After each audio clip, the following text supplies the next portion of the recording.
Morning friends. दोस्तों, आपके मन में कभी ना कभी ये विचार जरूर आया होगा कि हमें पिक्चर का सीन बड़ी आसानी से याद हो जाता है। हमें पता होता है कि वह कॉमेडी सीन था या इमोशनल सीन था। हमें यह भी पता होता है कि उस पिक्चर में हीरो का क्या रोल था, हीरोइन का क्या रोल था। हम ये सब बातें बड़ी आसानी से याद कर पाते हैं। लेकिन पढ़ाई में ऐसा क्यों नहीं होता है?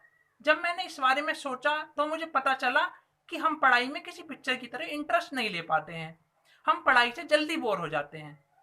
फिर मन में एक सवाल और उठा कि क्या ऐसा नहीं हो सकता कि पढ़ाई भी किसी पिक्चर की तरह इंटरेस्टिंग हो जाए। जब मैंने सर्च किया तो मैंने पाया कि हाँ, ऐसा हो सकता है। चलिए देखते हैं कैसे। अब हम टेक्स्ट बुक के कुछ एग्जाम्पल लेंगे और ये दिखाएंगे कि पढ़ाई भी वाकई में इंटरेस्टिंग हो सकती है। आज हम बात करते हैं हाइपोथायरॉयडिज्म की। ये एक ऐसी बीमारी होती है जिसमें थायराइड ग्लैंड की एक्टिविटी कम हो जाती है। It has following symptoms.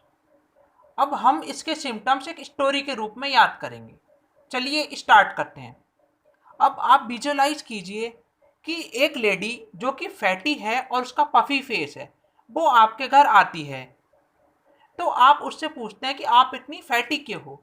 तो वह कहती है कि मैं कॉन्स्टिपेशन की वजह से फैटी हूँ। अब आप देखते हैं कि वह लेडी बाहर बहुत कोल्ड फील कर रही थी, तो आपने उसे घर के अंदर आने को कहा। लेकिन जैसे ही वह घर के अंदर आई, वह डांस करने लगी। आपने कहा रुक जाइए, लेकिन वह पुअर हियरिंग की वजह से कुछ सुन नहीं पाई।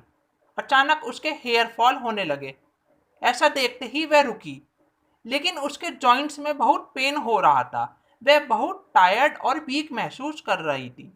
तो आपने उसके घर का पता पूछा, लेकिन वह मेमोरी लॉस होने की वजह से कुछ बता नहीं पाई। अब हम केमिस्ट्री का एग्जाम्पल देखेंगे। सपोज कीजिए आपको लिक्विड मेटल्स याद करने हैं। हम इसे एक स्टोरी के रूप में याद करेंगे। आइए देखते हैं कैसे। Liquid metals are given below. First is mercury, second is gallium, third is caesium, fourth is francium.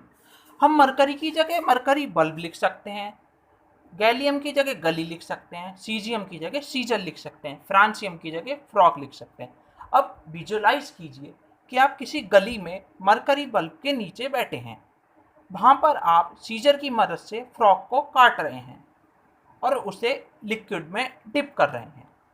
इसी तरीके से आप केमिस्ट्री की पूरी पीरियडिक टेबल याद कर सकते हैं। अब कुछ और एग्जाम्पल्स देखते हैं। इस मेथड को हम पर्सनल निकनेम मेथड या पीएनएन मेथड के नाम से जानते हैं। इस मेथड में किसी डिफिकल्ट या साइंटिफिक वर्ड को हम निकनेम देते हैं, जिससे वह आसानी से याद हो जाता है। हम चैन मेथड और पीएनएन मेथड की मदद से किसी भी चीज को विजुअलाइज करके बड़ी आसानी से याद कर सकते हैं। ये टेक्निक्स आप सभी के बड़ी काम की हैं, चाहे आप किसी स्कूल में पढ़ते हो या आप कॉलेज स्टूडेंट हो या किसी कंपटीशन की तैयारी में लगे हो या किसी भी अन्य प्रोफेशन से जुड़े हो।